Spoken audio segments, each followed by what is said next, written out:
In the past couple of days, millions of people all around the world has been watching the beautiful game, as we know as football, due to the 2018 World Cup taking place in Russia.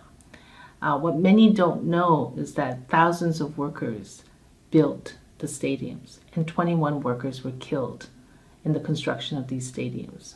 So while fans and most of us are enjoying the sport, behind that are workers, construction workers, who are building the stadiums, the infrastructure projects, and the hotels.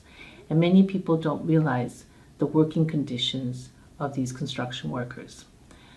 We've been engaged in a global sports campaign since 2010, focusing on improving the situation of construction workers and linked to the mega sporting events, specifically the World Cup. We had a tremendous success in South Africa, the same in Russia.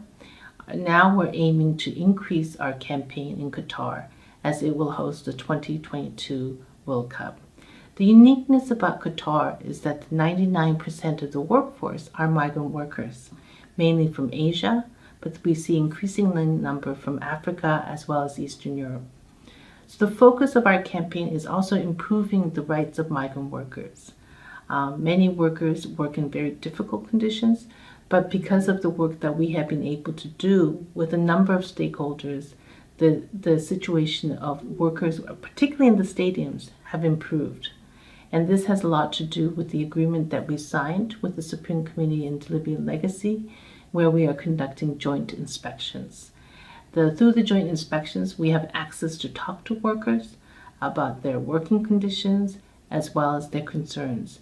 And we've been able to work in a cooperative manner, in a transparent way with the Supreme Committee to improve the situation. This is what we would like to see happen in the entire country, because the construction projects for the stadium is only less than 3% of the projects in the entire industry. But at the same time, we see also an opportunity because there's a ILO technical cooperation agreement that has been signed with the Qatari government, and now there's an ILO project office. So we hope to work with the ILO project office to improving the situation, not only in the stadiums, but the entire industry.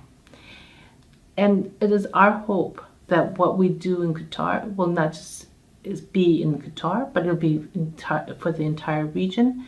But it's also a long-lasting legacy of looking at sports and human rights, sports and labor rights. So the next World Cup after Qatar will be actually the united bid. It's the US, Canada, and Mexico. So we'll still continue to make sure that workers who build the stadiums have decent work, safe conditions, and a living wage.